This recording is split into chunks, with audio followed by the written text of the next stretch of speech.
The Art of Leadership Network.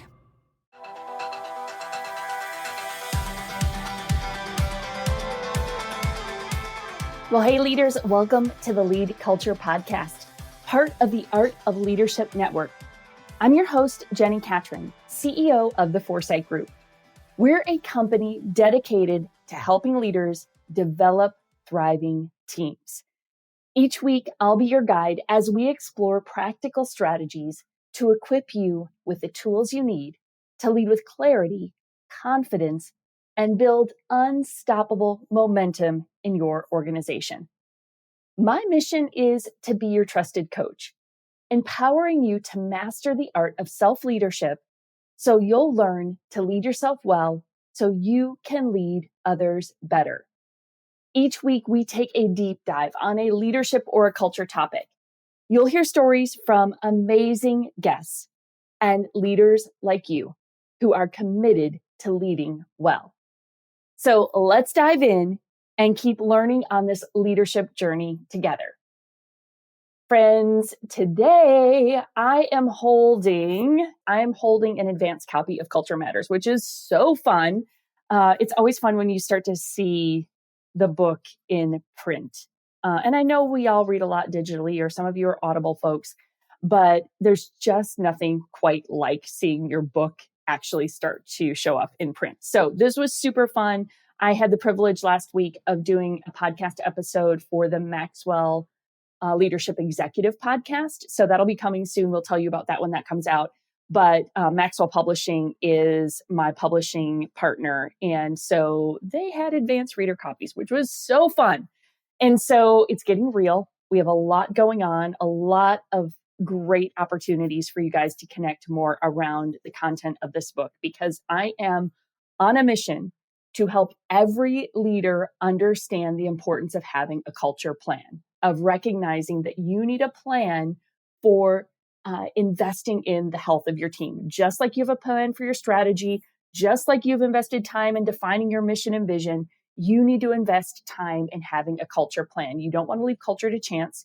You don't want to react to culture when it is not healthy. You want to proactively build the culture that you want, build the kind of environment that great team members want to be a part of. And so that is my commitment. That's what I'm going to be focusing a lot of time and energy on, is helping you do that in the coming year. So really fun. Culture Matters book. We're starting to see it in print. Today, I want to talk through getting clear on your culture. I want to share just a bit of a story with you. I was working with a leader that I've known for quite some time, and he started the conversation with these words. He said, "I don't know what's wrong, but we need help." You ever been there? I don't know quite what's wrong, but I know I need help. I know that I am beyond my capability as a leader right now. And I think all of us to some degree have been in that space at some point, right? We're like, okay, I am in over my head. I need help. And so those were the words that my friend Steve told me when we connected. He said, Steve's the founder of an influential nonprofit organization. They have a ton of impact around the globe. I had worked with Steve and his team on and off for like 7 years. So I know their team pretty well. They bring me in at least about once a year. And so we're well connected. I was super familiar with their work and with the culture of their team. What I also know is that Steve's a great leader with a great team, but something was off. And he knew he needed help diagnosing it, right? And all of us can probably relate to that. Like, you're going along, everything's going well. You've got a great team. It's great people, but something's just off. I remember that stage very vividly for me about maybe 15 years ago in one of the organizations that I was a part of it. And honestly was the team that I was working with when I got really deliberate about trying to figure out, how do you intentionally build culture? Because something was off and I couldn't quite name it. But anyway, back to Steve. He and his team, they had shifted some strategies that resulted in pretty sizable changes throughout the organization. Not uncommon. Every once in a while, we know as leaders, we have to do that. And his team was feeling the pressure, right? Like, they had made some pretty big changes and everybody just felt the weight of it. One thing I know about Steve is that he's trustworthy. Like, he is deeply committed to the mission of their organization. He loves his team. Like, he's a leader that actually has a lot of heart, and he really deeply loves his team. He sincerely wants everyone to thrive. And the challenge was they weren't, right? Like, they weren't thriving. It was just kind of tense. It was a little bit of, everybody's a little frustrated, a little bit discouraged. And so Steve needed help assessing what exactly was going on in their culture. Again, many of us as leaders can relate to that. We have those moments in our journey where we know something is off and we just don't know quite how to diagnose it. So here's what we've got to do. We've got to be willing to get honest about our reality, because you can't map the route to your destination if you don't know where you are. Like, all of us have these grand ideas of where we want to go, particularly around the culture we aspire to, the team we want to build. And yet we've got to be honest about where you are. Your dream as a leader is to have a team of people on mission with you. I'm going to assume that about you. There's nothing better than winning with great people, right? There's nothing better than achieving a great goal with a team of people that you love working with. But our reality is that we wake up every day worrying about the hard conversations we need to have, the challenging personality that keeps testing your patience, or the wonderfully sweet person who is grossly incompetent. We've all had those on our team as well. We tend to have this vague idea of what great culture looks like, but we're often at a loss for how to actually get there, right? I was working with a team this week, and everybody knows what they aspire to, but we're like, how do you even get there? Like, what do you even do? Like, it feels so overwhelming. And so the starting point for building an extraordinary culture is assessing where you currently are. Like, you've just got to get honest about your reality. Good, bad, ugly, indifferent, whatever it might be, you need to get honest about the reality of your culture. And the difficult thing for most leaders to understand is that your culture is rarely as good as you think it is. Now, that's a hard truth to hear, but I find it to be true over and over again, that our culture, when we're in more senior leadership seats, the culture is never quite as good as we think, right? It's harder for us to hear the reality of what's happening throughout the organization. And the primary reason is that you hold more influence on the experience in your organization, right? Like, what your day-to-day experience, you have a lot more control over than the rest of the team do. If you don't like something, you have more agency to change it. So too often, leaders are dismissive of cultural undercurrents because we don't feel the effects of them, right? We might not be actually experiencing some of the cultural undercurrents that aren't healthy until it's almost too late. So the best thing you can do for you and your team is to be willing to get honest about what's true. And it takes a lot of work, actually, as leaders, to dig for and mine for what the reality is in our culture. So as you make a commitment to assess your culture, you'll find some things that surprise you in a pleasant way, right? Like, here's the good news. There are going to be some good things. As you dig in and try to assess where your current culture is, you'll have some pleasant surprises, and you'll find some things that disappoint you, right? Both of those things are going to be true. And this is where I want you to lead yourself well, right? Where you have to have the self-awareness, the emotional regulation to go, okay, I need to be honest about this. I need to accept it. Be incredibly self-aware of your reactions and your responses to what you discover within your organization. Put on that curiosity hat. I love to talk about that, of like, put on your curiosity hat and develop a sincere desire to understand what's true about your culture today. Again, a lot of times I see leaders kind of dismissive. They kind of want to excuse things away until it gets so bad. They've had such tremendous turnover. They have such disengaged employees that they recognize that they really have to pay attention. And now it's a lot more work to move your culture back to health. So an honest starting point is essential. And I want to give you some tools to make a healthy evaluation of the state of your culture. So today we're going to talk just about, kind of at a high level, about some of the tools you can start using to help you get a healthy evaluation of your culture. So with Steve's team, I started my work by interviewing various team members to just get their perspectives and insights. So objective third party who they knew and have trust with, to just start asking some questions, putting on my curiosity hat and saying, hey, tell me more about what the experience is like. What I quickly discovered were the typical culture busting behaviors that plague many teams: confusion, chaos, suspicion, competition, some mistrust, right? And so as I talked to each team member, they still had hope, right? Like, so they weren't a lost cause. This was a team that was like, I still believe in who we can be. I still have hope. I want to believe the best overall. But their day-to-day interactions were tense, and it was a lot to do with the confusion and some clarity that they needed. And that tension was just growing, right? It was just kind of building and snowballing. It was clear that without some course correction, the connection and camaraderie that used to be a hallmark of this team would be lost. And I want you to pay attention to that, because I think that's true of a lot of the teams that I work with, is that there's a season where there's a high degree of connection and camaraderie. And so you think your culture is fantastic, and it's probably really good. But there's some cultural undercurrents that are happening, and all of a sudden it feels like this connection and camaraderie are gone, and you're wondering what in the world has happened. Well, there's usually some things below the surface. There's usually some clarity pieces that are not getting addressed, and they're kind of growing and eventually eclipse that connection and camaraderie that we thought was just a given, right? So to begin our work, we needed clarity. Now, there's a tool that we use in the LeadCulture framework called the culture hierarchy of needs. You probably remember from a psychology class learning about Maslow's hierarchy of needs. Maslow's hierarchy of needs is a motivational theory in psychology comprising a 5-tier model of human needs, often depicted as hierarchical levels within a pyramid. So if you can envision just kind of a pyramid structure, Maslow had a hierarchy of needs in that pyramid structure. And from the bottom of the hierarchy upwards, the needs were, or are in Maslow's hierarchy, physiological, meaning food and clothing, like those are your basic needs, safety, love and belonging, esteem, and self-actualization. Maslow's belief was that needs lower down in the hierarchy must be satisfied before individuals can attend to needs higher up, right? And so again, you've probably bumped into this, seen this at some point, but the basic premise is like our basic needs have to be met before we can have deeper levels of flourishing.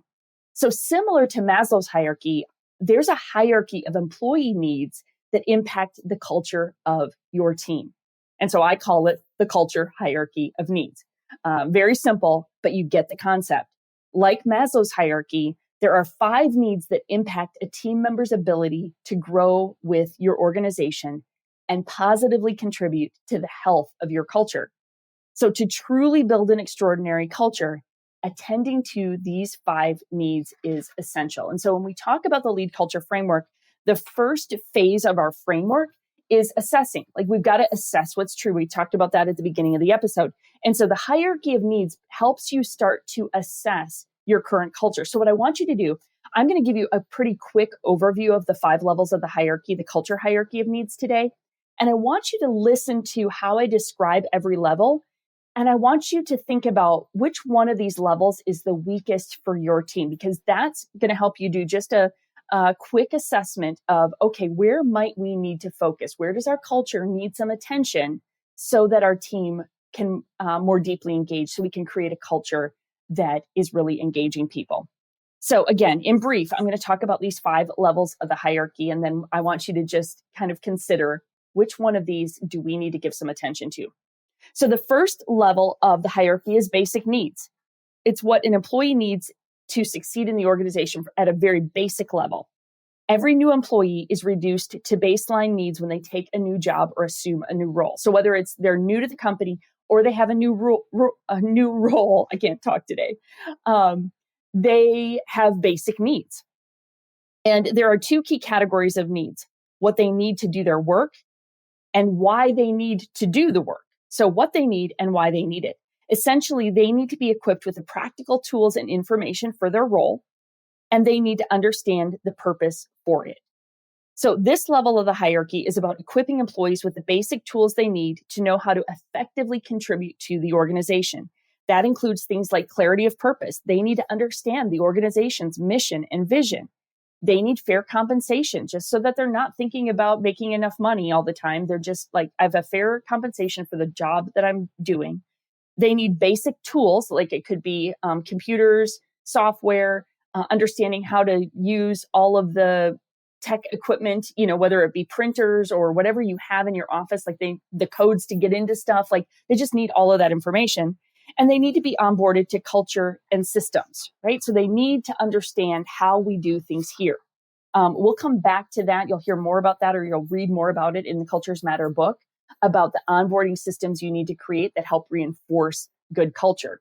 But that's a basic needs level of the hierarchy. Like people need those basic things to know, here's how I show up, here's how I contribute. The second level of the hierarchy is arguably the most critical level of the culture hierarchy. It's organizational clarity. This level of the hierarchy is the single greatest differentiator between extraordinary teams and mediocre teams. Organizational clarity means that I understand what is expected of me. How everybody wants to know what's expected of them as an employee, right? I have clarity of my place in the organization. My role and responsibilities are clear, so I know how to show up. I know how to contribute. This stage answers the question, who are we and how do we work together to achieve our mission? When leaders explain these core essentials, they provide organizational clarity and team members can be secure in their role and their place on the team. They just know how to succeed. So this level of the hierarchy involves providing clarity for shared goals, clarity of organizational structure, clarity for defined roles and responsibilities, clarity of the values and behaviors that define success for the team. So there's a lot that is on us as leaders to make sure team members have what they need to succeed. That's really what's happening in these first two levels of the hierarchy. We're making sure they have the basic tools, then we're making sure that they are really equipped with the structure, their role, their responsibility, our values. They know what to do. That's the next piece. The third level of the hierarchy is psychological safety, which is about employees feeling emotionally secure when they are at work. Like they feel comfortable. They feel like they can show up fully. It's really a fancy phrase for trust if we just simplify it. Employees will feel empowered when they are part of an environment where they feel trusted and respected. That's what we all want, right? Like we want to be a part of teams where we feel trusted and respected. So we have to create an environment that sets the stage for that. This is why these first two levels of the hierarchy are so critical, because we as employers need to give them the why, the tools they need, and what they need to be doing so that they can more confidently contribute. This is why this level of the hierarchy sits at the third level, because there are things we need to make sure we're equipping team members with that starts to set the stage for trust. Psychological safety gives team members the confidence to contribute wholeheartedly. Organizational psychologist Adam Grant explains psychological safety this way. He says, it's not a matter of relaxing standards, making people comfortable, being nice and agreeable, or giving unconditional praise. Psychological safety is fostering a climate of respect, trust, and openness in which people can raise concerns and suggestions without fear of reprisal. And so we're not just trying to make it easy. That's sometimes we hear that word psychological safety and we feel like everybody just needs like a buffer and like, we have to treat everybody with kid gloves. That's not what he's saying. We're creating a culture where we have that clarity. We've clarified this is why we do what we do. Here's the tools you need to do the job. Here's the structure. Here's the roles. Here's the responsibility. Here's your goals. Here's our values. You're setting the stage for expectation. And then when that happens, there's a measure of trust and respect that starts to get created within the culture and within the system. And so that fosters trust, respect, openness, because I have such confidence in how I need to show up that I can more confidently contribute. So it builds upon the first two needs in that if I have the tools I need to do my job and I've been provided clarity for what to do and how to do it, I'm prepared to better engage with my team. In order to find synergy and alignment, team members need to build trust and respect for one another, be self-aware and others aware, and feel like they can actively bring their best work. This is what's happening at that mid-level of the hierarchy. And then we move to the next level, which is connection. Now, one of our greatest needs as humans is just a sense of belonging, right? Like we want to know we're a part of something meaningful. We're wired for community. We're designed to do life with others. It's really the functional definition of the team, two or more people working together to achieve a goal. right? That's what we're trying to accomplish. And research tells us that employees don't quit jobs, they quit people. If employees have their basic needs met, they have clarity in their work, and they feel comfortable to actively contribute, that's the first three levels of the hierarchy, they will naturally build connections with their coworkers. So when we're addressing this need, team members want to be together, right? They want to be together. As leaders, we foster this and we protect this need of culture by ensuring that we have organizational rhythms that allow for connection and that we create a culture of mutual commitment and accountability. So there's a lot in there. We get to that later in another phase of the LeadCulture framework. That's a lot about the leadership development and making sure our leaders, our people managers, are helping create cultures of mutual commitment and accountability, because when they are, the connection happens. So it's important that we don't create false harmony or toxic positivity. We've all seen that, but that we lean into the principles of healthy relationships where candor, honesty, and integrity drive our interactions with one another, right? That is what we're aspiring to. And so the values we defined in stage 2 must be consistently lived out for level 4 to be realized, right? So these levels of the hierarchy are building on one another. And then finally, we get to the final level, which is personal fulfillment.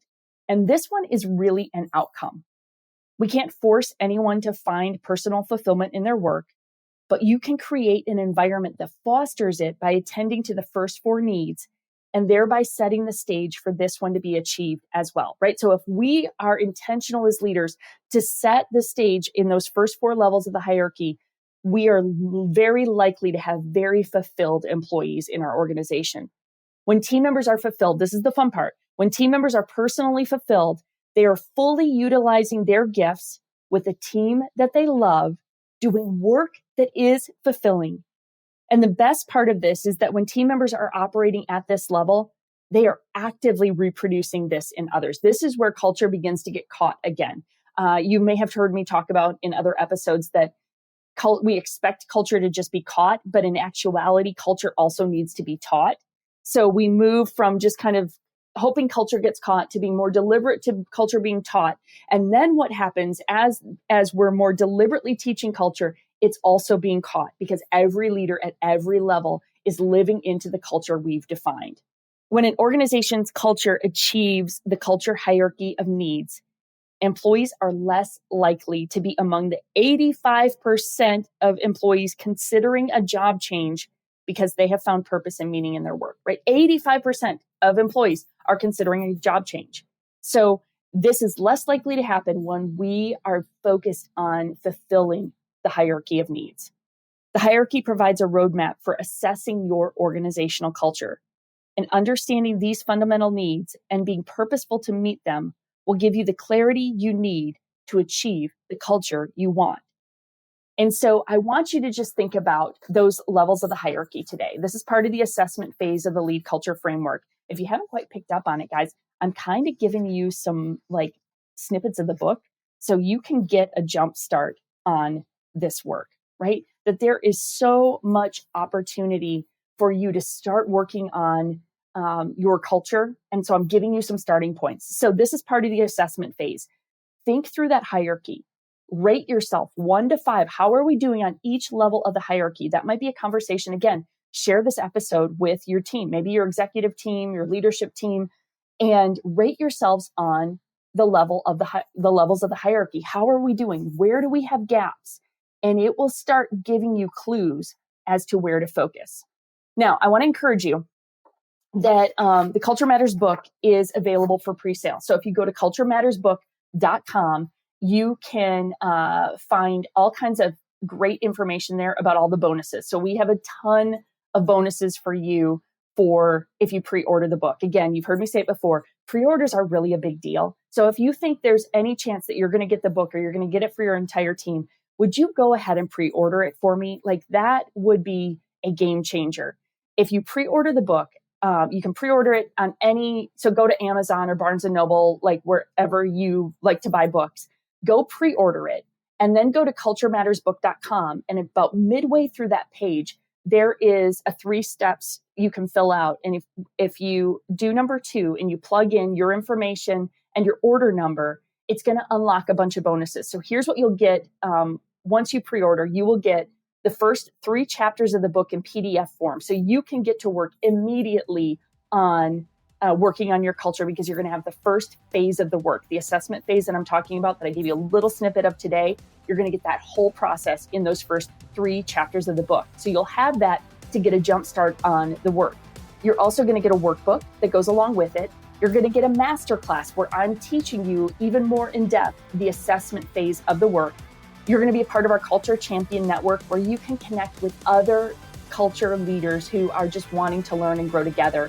And then you're also going to get the recording of the Culture Matters Summit that's happening in January. So you'll get that recording after that event. So guys, I would love for you to go pre-order the book. I don't ask a lot on the podcast, but this is one that I would really, really appreciate if you would go pre-order. Again, share this episode with some of your leadership team and make a commitment to make 2025 the year that your culture thrives. That's the opportunity, and that's what I want to help you do. So I am so grateful that you value the sacred work of leadership. This is what it's all about, right? People are the point. This is the work that we get to do, and it's really meaningful and it really matters. So friends, I want you to keep leading well and come back and join me next week.